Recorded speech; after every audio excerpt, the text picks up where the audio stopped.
नमस्कार मंडळी, स्वागत आहे तुमचं आणखी एका नवीन व्हिडिओमध्ये. ब्लॉग डायरीज गिरी आपल्या यूट्यूब चॅनलमध्ये तुम्हा सर्वांचं खूप खूप खूप मनापासून स्वागत करते. तर हा व्हिडिओ आहे फेब्रुवारी एंडचा. आता पोस्ट करायचं रिझन एकच की काही कामांमुळे किंवा ऑफिसचं काम, घरच्या कामांमुळे किंवा गावी जायचंही होतं. थोडा फॅमिली इश्यू असल्यामुळे काहीच गोष्टी एडिटिंग किंवा व्हॉइस ओव्हर करता आल्या नाहीत. म्हटलं की आत्ता मी तुमच्यासोबत ते काही शेअर करते.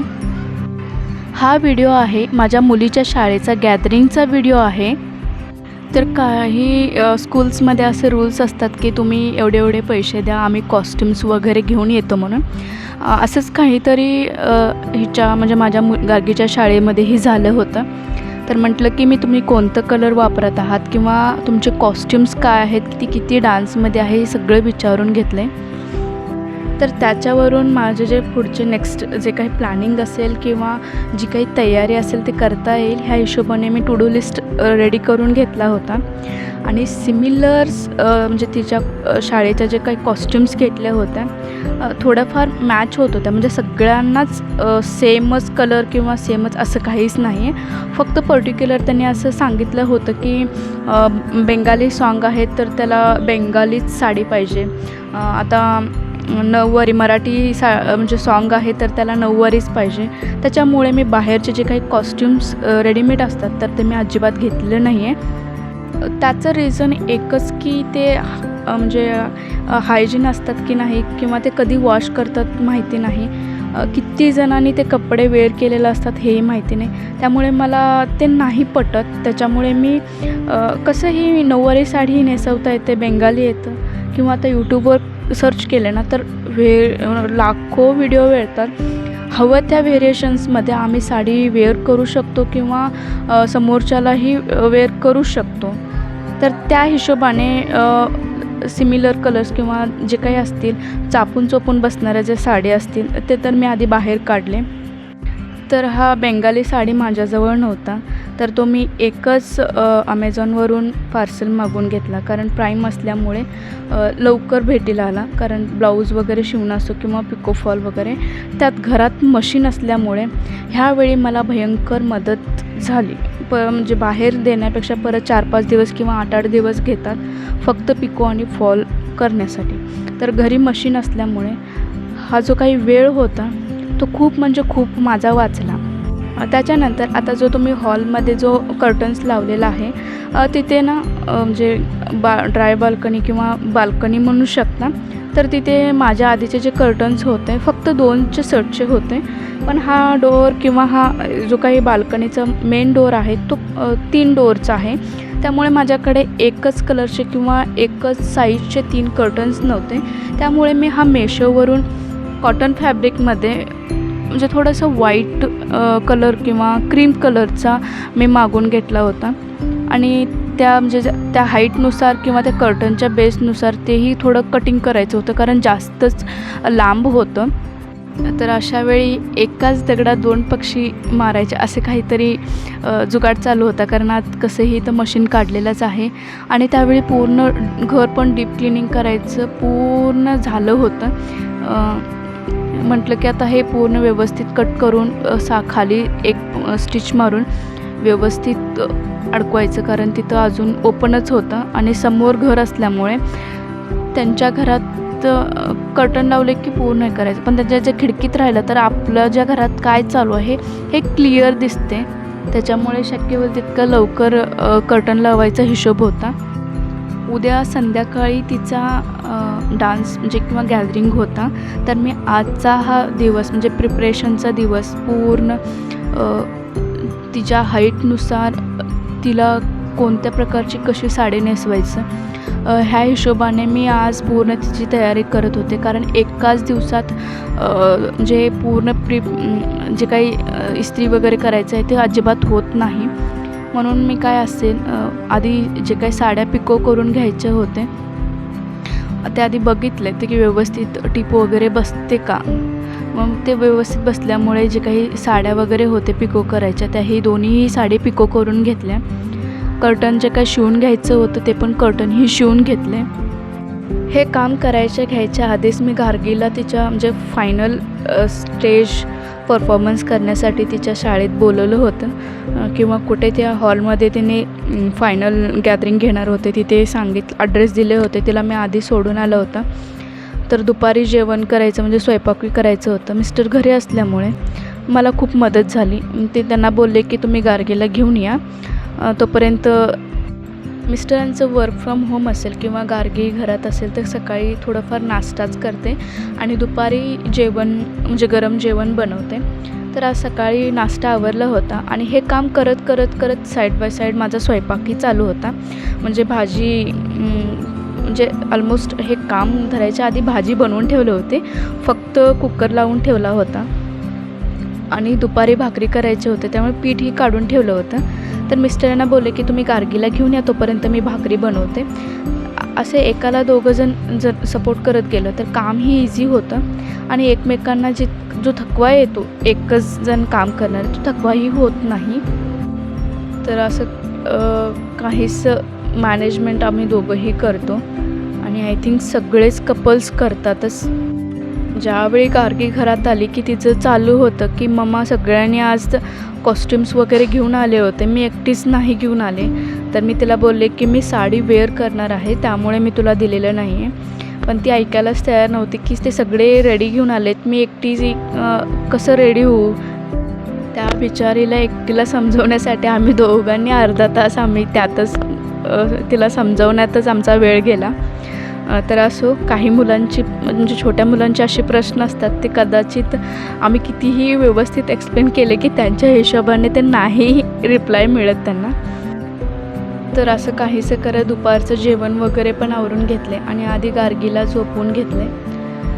तर गार्गीला झोपून झाल्यावर जे काही साडी म्हणजे नऊवारी जी ह्या आता मी पर्पल कलरचा घेतलेला आहे ह्याचा मी नऊवारी साडी तिला नेसवणार होते.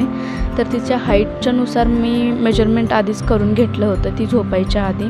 तर त्या हिशोबात मी मार्क करून घेतला होता ना, त्या हिशोबाने मी इस्त्री करून घेत होते आणि इस्त्री केल्यामुळे मला खरंच खूप मदत झाली. ॲज इट इज टाईमला तिला रेडी पण करत होते आणि तिचा डान्स परफॉर्मन्स मी बघून निवांत एन्जॉय पण करत होते. काही गोष्टी आधीच प्री प्लॅनिंग किंवा तयारी करून ठेवली ना तर ऐन वेळेत धावपळ होत नाही किंवा जो काही गोंधळ उडतो तो गोंधळ अजिबात होत नाही. तर इस्त्री करताना पदरचं जे तिच्या हाईटनुसार किती हवं तितकं मी इस्त्री करून घेतले आणि जो काही निर्याचा पार्ट आहे तो व्यवस्थित म्हणजे थोडा मोठ्या साईजमध्ये मी फोल्ड करून इस्त्री करून घेत होते. तर असे करून दोन्हीही साडी व्यवस्थित इस्त्री करून घेतल्या आणि जे काही तिचा कॉस्ट्युम्स म्हणजे आता ते पदरचा जो काही म्हणजे तिला रेडी करायचा जो पोझिशन होता कसं इस्त्री करेन किंवा तिच्या ज्या कॉस्ट्युम प्रकारे तिला जे काही रेडी करायचं होतं किंवा निर्या वगैरे म्हणजे करून इस्त्र्या करत होते तिथे मी पिनने सेफ्टी पिनने करेक्ट व्यवस्थित म्हणजे इमिडिएट ते पिन पण जास्त करून लागू नये किंवा त्यावेळी पिनचाही गोंधळ होऊ नये त्यासाठी मी पिनही लावत गेले. त्यामुळे खूप एकदम अचानक तिथे पिन नाही आहेत किंवा व्यवस्थित साडी नेसवता येत नाही असं काहीच झालं नाही. व्यवस्थित मी म्हणजे इस्त्री करून घेतल्यामुळे किंवा जो काही कॉस्ट्युम्स ज्या प्रकारे हवं होतं तसं रेडी करून घेतले त्यामुळे मला अजिबात गोंधळ तर झालाच नाही. तर अशा प्रकारे नऊवारी साडीचाही आणि प्लस बेंगाली कॉस्ट्युम्स म्हणजे बेंगाली साईडने जे पद्धतीने नेसवायची जी साडी होती तेही म्हणजे सेमच असते, फक्त नेसवताना फक्त पुढं पाठीमागं होतं पण तेही मी व्यवस्थित इस्त्री करून ठेवले. दोन्हीही साडींची जी क्वालिटी होते पूर्ण अंगाबरोबर बसणारे होते त्यामुळे इस्त्री केल्यावर व्यवस्थित चोपून आणि थोडं अंगाबरोबर बसत होते त्यामुळे खरंच गार्गी खूप छान दिसत होती. फक्त आदल्या दिवशी साडी इस्त्री करून ठेवायचं किंवा जे काही तिचे परत साऊथ इंडियन एक डान्स होता आणि त्याच्यानंतर काश्मीरी डान्स होता त्याचेही जे काही कॉस्ट्युम्स होते ते पण मी साईडला व्यवस्थित काढून ठेवले. त्याच्यानंतर दुसऱ्या दिवशी संध्याकाळी 5:30 वाजता त्यांनी बोलवलेलं होतं म्हणजे हॉलमध्ये रेडी पोझिशनमध्ये. पहिला जो डान्स होता त्या डान्सचा रेडी पोझिशन करून तुम्ही घरामधूनच आवरून या असे बोलले होते. त्याच्यामुळे आधीच आदल्या दिवशी कॉस्ट्युम्स वगैरे ठेवून दिल्यामुळे जो काही ड्रेस तर रेडी होते, पण जे काही ज्वेलरी वगैरे होते ते पण काढून घ्यायचे होते. तर त्या सकाळी म्हणजे संध्याकाळी डान्स 5:30ला होता, तर मी सकाळीच जे काही ज्वेलरी वगैरे होते ते काढून घेतले. जे काही आर्टिफिशियल ज्वेलरी आहेत घेताना हाच एक होता की जो पहिला डान्सला जो सट आहे किंवा जो काही मी आर्टिफिशियल ज्वेलरी घेत आहे तोच म्हणजे सेम पोझिशन येऊ नये किंवा रिपीट त्या ज्वेलरी होऊ नयेत, हा एक डोक्यात घेऊन सकाळी लवकरच आवरत बसले होते. कारण दुपारी एक अर्धा तास तरी झोप तिलाही भेटावं आणि मलाही थोडं विश्रांती घेता यावं ह्या हिशोबाने इयरिंग्स असतील, बँगल्स असतील, गळ्यातले हार असतील, कमरपट्टा असेल, वेल असेल, जो काही सेफ्टी पिनपासून नेल्सच्या म्हणजे नेल पॉलिशपर्यंत जो काही हवं होतं ते काढून व्यवस्थित साईडला ठेवले. ही सर्व कामं आवरून म्हणजे आंघोळ वगैरे करून फ्रेशअप होऊपर्यंत म्हणजे दुपार वाजले होते. तोपर्यंत जो काही स्वयंपाक आवरला होता जेवण करून घेतलं आणि आधी गार्गीला झोपवले. तर लहान मुलं आहेत म्हटल्यावर त्यांना खूप लवकर भूक लागते, ह्या हिशोबाने घरातूनच शक्य होईल तितकं प्रिपेअर करून जायचा हा प्लॅन होता. तर काही थोडं कटलेट्स बनवलेले होते, व्हेज कटलेट्स पोटॅटो वगैरे करून. तसंच हेल्दी ऑप्शन म्हणून मी शेंगाचे पोळे पण बनवलेले होते रिसेंटच, तेही थोडंफार घेतले.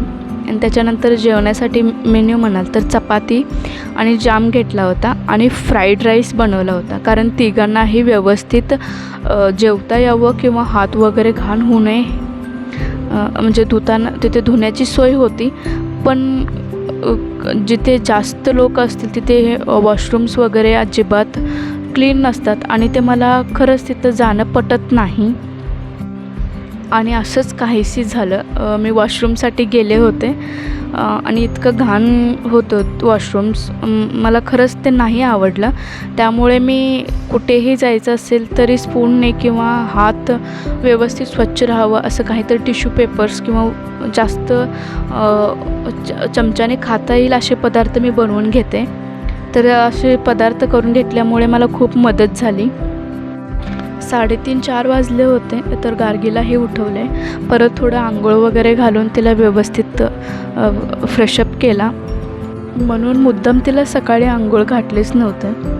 आणि थोडं राईस जास्तच बनवले होते, तर चहा घेण्याच्या आधी थोडं मी राईस तिला थोडं चारवले आणि थोडं मिस्टरही राईस खाल्ले होते. मी पण राईस घेऊन मग त्याच्यानंतर चहा बिस्किट घेतला होता. तर हे पूर्ण आवरूपर्यंत 5-5:15 वाजलेच होते.